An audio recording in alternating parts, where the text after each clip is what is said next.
भागवत का, श्रीमद् भागवत जिसको लेकर हम बैठे हैं, पहला ये सच्चिदानंद रूपाय और पहला श्लोक है फिर सत्यम परम धीमहि, पहले स्कंद, पहले अध्याय का सत्य की स्वीकृति। बहुत से लोग पूछते हैं श्रद्धा कहते किसको है? भैया तुम हिंदी भूल गए, संस्कृत भूल गए, 7 देश में बोले जाने वाली भाषा को अपनी मदर लैंग्वेज बना के बैठे हुए हो। Baa baa black sheep, Johnny Johnny yes papa, मारू डंडा नो बेटा, मारी गई, संस्कृति से बाहर है।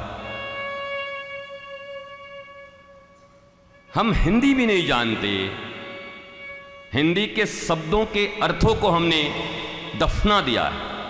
अब देखो मैंने ही दफना दिया, दफन का हमें भी पता नहीं, वास्तव में शुद्ध हिंदी क्या है वो हमें भी खबर नहीं, क्योंकि श्रुत्वा, ये श्रवण जो है और ये दर्शन है, हमारी पीढ़ी के बाद से ही, जब से हम आए तब से ही बहुत कुछ बदला हुआ है। और अब तो अद्भुत, कई लोग सोचते हैं संस्कृति धर्म ये सब बातें करने से क्या होगी, हमारा भी कोई इंटरेस्ट नहीं है इसमें। I am not interested at all. तुम संस्कृति बचाओ कि धर्म बचाओगे कि देश बचाओगे कि राष्ट्र बचाओगे, इट्स योर लाइफ।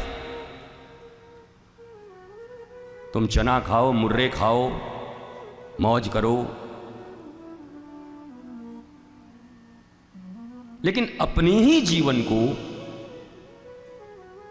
अगर तुम्हें ऐसा कोई सूत्र मिल गया है कि तुम बड़े आनंदित हो, तो थोड़ी दया करो दुनिया वालों पर, प्रकाशित करो। बेकार की चीजें तो इतना दिन भर बोलते रहते हो, कुछ एक सूत्र भी प्रस्तुत करो छोटा सा। क्या आपको पता है, हाँ क्या, मेरी बहू हमेशा मुझसे लड़ती थी, ऐसा सूत्र बनाई हूं कि अब मौज में हूं, बता दो, लाखों करोड़ों सासों का मंगल हो जाएगा। वो भी नहीं बताते क्योंकि है ही नहीं। तुम तो 40 बाबा बदल चुके हो अपने बहू के चक्कर में। कोई डोरा बंधवा रहा है, कोई दौड़ा रहा है, कोई गोल घुमवा रहा है तुमको। घर में बहू है, बहू से संवाद नहीं कर रही हो बैठ के कि वो ठीक कैसे हो जाए। और नहीं तो फिर बिरला जी की बहू की तरह, बिरला जी के परिवार में कहा बस मेरी आदत है, मैं किसी को भी 3 बार कुछ कहती हूं, बहू हो, बेटा हो, पोता हो, कोई हो, 3 टाइम्स, एंड आफ्टर दैट मुझे लगता है परमात्मा को यही मंजूर है और मैं अपनी मस्ती में जीती हूं। अब कितना बड़ा सूत्र है उनके पास। चलो धनाढ्य तो हैं ही, पैसे तो उनके पास हैं ही, पर आप जैसे गरीबों से जो बहुओं से परेशान हो या सास से परेशान हो, उनके लिए कितना अच्छा सूत्र है उनके पास। 3 टाइम्स, 3 बार बोला, समझ आ गया, बड़ी अच्छी बात, क्योंकि हर व्यक्ति इस पृथ्वी पर अकेला आया है, अपने पूर्व के जन्म के कारण आत्म संस्कार लेकर इस धरती पर आया है। कोई किसी का हिस्सा, कोई किसी का अंश है नहीं, ये नदी नाव का संयोग है, मिल गए हैं बहती हुई धारा में। 2 लक्कड़ मिल गए एक जगह पर, एक धारा और आएगी, एक लक्कड़ इधर एक लक्कड़ इधर निकल जाएगा। 13 दिन के बाद सारे मामले खत्म। 13 दिन के अंदर ही बेटे को हड़बड़ी रहती है कि बरसी इसी में कर दिया जाए, अगले साल कौन करेगा। जरा ध्यान से सोचोगे तो एक पुत्र भी ऐसा, पुण्यनरका त्रायेति पुत्र,